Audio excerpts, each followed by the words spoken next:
नमस्कार दर्शक बंधु शुभ सकाळ। आज मु आपण पाखु ओडिशा तथा देश विदेशर 25 बछा बछा गुरुत्वपूर्ण खबर नहीं करासी। जो खबर गुड़िका आपण माने जानिबा निहाती जरूरी। तेबे एथि मध्यरे सुभद्रा योजना, ration card, Awas Yojana, CM किसान, पीएम किसान, सुना दर, पेट्रोल दर, पाणीपाग, कोरोना अपडेट, नूतन सरकारी योजना एवं बहुत सारा खबर रही। से भिडियोटी को शेष देखु। ता सहित आपण न्यूज को केउ जिल्लार देखुचंती आमको तले कमेंट माध्यम निहाती जणातु। आम चैनल नुआ कर आसले दयाकर चैनल टी एवं सब्सक्राइब कर दियंतु। पाखर आसुवा बेल आइकन को प्रेस कर रखंतु, जहा फल रे गुरुत्वपूर्ण खबर आसिले आपण सर्वप्रथम नोटिफिकेशन जरिए पाई परिबे। तेबे आ डेरी न करि चलंतु खबर उपरे नजर पकेइबा। आजिर प्रथम खबर, केंद्र सरकार आपन झियो को देउछंती 15 लाख टंका पाठपढ़ा सह विवाह खर्च करें। स्टेट बैंक ऑफ इंडिया तरफ देशर महिला मानों एक विशेष सुविधा उपलब्ध कराई। इस स्कीम अनुसार झील मान 15 लाख टंका प्रदान कराई थाए। तेबे एभली एक सुविधा को आपण झीर पाठपढ़ा किंबा विवाह कार्य में विनियोग करें। स्टेट बैंक ऑफ इंडिया पक्षर जारी होता है स्पेशल स्कीम जरिया यह सुविधा मिल पार।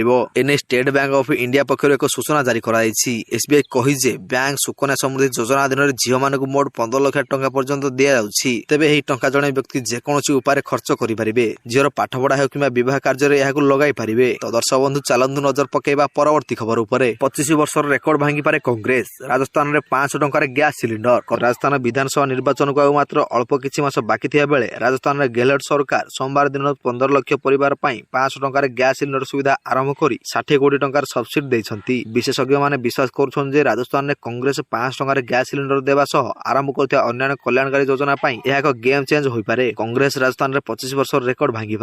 तो दर्शक बंधु चलतु नजर पकेबा परवर्ती खबर उपरे। गाड़ी रे तेल पकाया पूर्व जानतु आज पेट्रोल एवं डीजेल मूल्य। आज 23 जून 8 तारिख एवं दिनटी गुरुवार। आज पेट्रोल एवं डीजेल मूल्य रे विश्व साधारण लोकों भल एक रिलीफ खबर अच्छी। भारतीय तैल मार्केटिंग कंपनी गुड़ी आज पेट्रोल एवं डीजेल मूल्य प्रकाश कर आज भी कौन परिवर्तन हो नहीं। देशर मेट्रो पेट्रोल डीजेल मूल्य वर्तमान दिल्ली में पेट्रोल लिटर में 96 टंका 72 पैसा रही।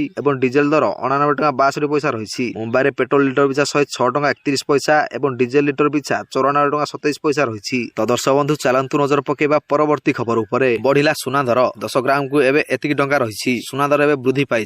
10 ग्राम सुना दर राजधानी दिल्ली में 60,775 टंका बिक्री होउछि। मात्र रूपा दर किलो प्रति 50 टंका ह्रास पाई। मंगलवार राजधानी में सरफा और सुना गहना बजार सुना दर प्रति 10 ग्राम 375 टंका वृद्धि पाई।